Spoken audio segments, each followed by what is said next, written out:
சிவபெருமானின் திருவிளையாடல் புராணம். கரிக்குருவிக்கு உபதேசம் செய்த படலம். ராஜராஜனின் மகன் சுகுணபாண்டியன் தன் தந்தையின் மறைவுக்கு பிறகு பதவியேற்றான். அவனது ஆட்சி காலத்தில் கரிக்குருவி ஒன்று மதுரை அருகில் இருந்த ஒரு நகரில் வசித்தது. முற்பிறவில் இந்த குருவி வலிமை மிக்க ஆண்மகனாக விளங்கியது. ஆனால் அவன் செய்த பாவவினையால் இப்பிறப்பில் குருவியாக பிறந்திருந்தான். இந்த குருவியை பருந்துகளும் காகங்களும் விரட்டி அடித்தன.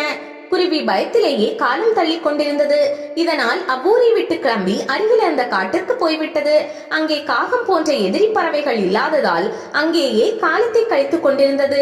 ஒருமுறை சிவனடியார் ஒருவர் அது தங்கியிருந்த மரத்தடியில் இளைப்பாறுவதற்காக அமர்ந்தார். அப்போது அந்த வழியாக சென்ற சிலர் அடியவரை வணங்கினார்.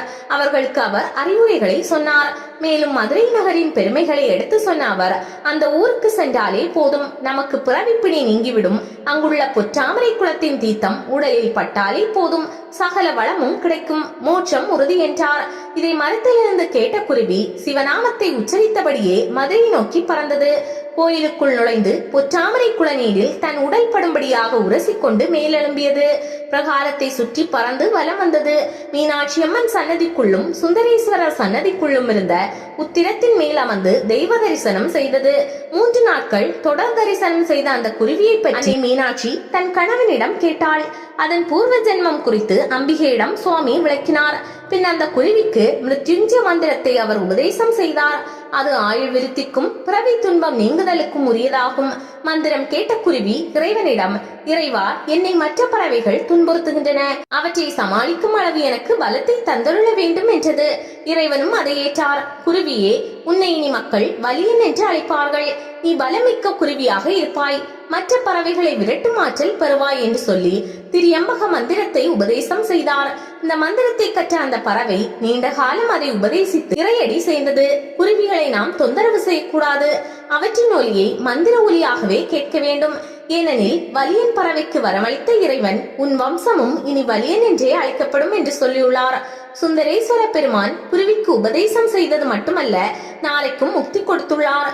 மனித ஜீவன்கள் மட்டுமின்றி தனது எல்லா படைப்புகளுக்கும் அவர் கருணை செய்துள்ளார். சிவபெருமானின் திருவிளையாடல் புராணம்.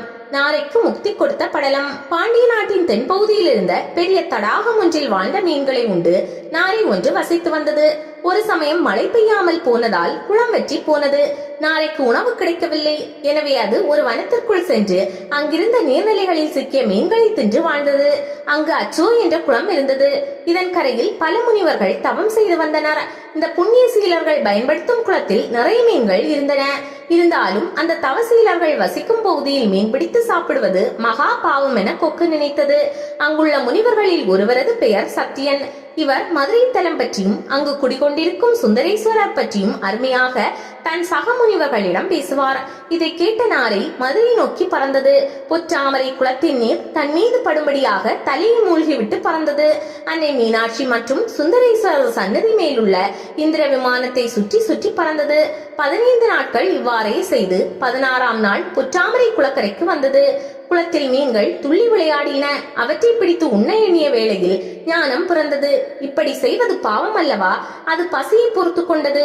தனது இயற்கையான சுபாவத்தை கூட கருணையின் காரணமாகவும் தன் மீது கொண்ட நம்பிக்கையாலும் மாற்றிக்கொண்ட நாரையின் முன்னால் சுந்தரேஸ்வரர் தோன்றி, என்ன வரம் வேண்டும் நாரையே என்றார். ஐயனே, எங்கள் இனத்தவர் மீன்களை பிடித்து உண்ணும் சுபாவம் உடையவர்கள். ஆனால் இந்த புண்ணிய குளத்தில் அதை செய்யாமல் இருக்க தாங்களே அருள வேண்டும். எனவே இந்த குளத்தில் மீன்களே இல்லாமல் செய்ய வேண்டும். மேலும் எனக்கு சிவலோகத்தில் தங்கும் பாக்கியம் வேண்டும் என்றது. பெருமானும் அவ்வாறே அருளினார். நாரை 4 யுகங்களும் 3 கண்களும் பொருந்திய சிவ வடிவம் பெற்று வானுலகத்தோர் தூவிய மலர் மாரியில் மூழ்கியவாறு விமானத்தில் ஏறி தேவ துந்துதுபிகள் முழங்க சிவலோகத்தை அடைந்தது. பின்னர் நந்தி கணங்களுக்குள் ஒன்றாய் தங்கியிருந்தது. நாரையின் வேண்டுதலுக்கிணங்க இன்று வரை பொற்றாமரை குளத்தில் மீன்களே கிடையாது என்பது குறிப்பிடத்தக்கது.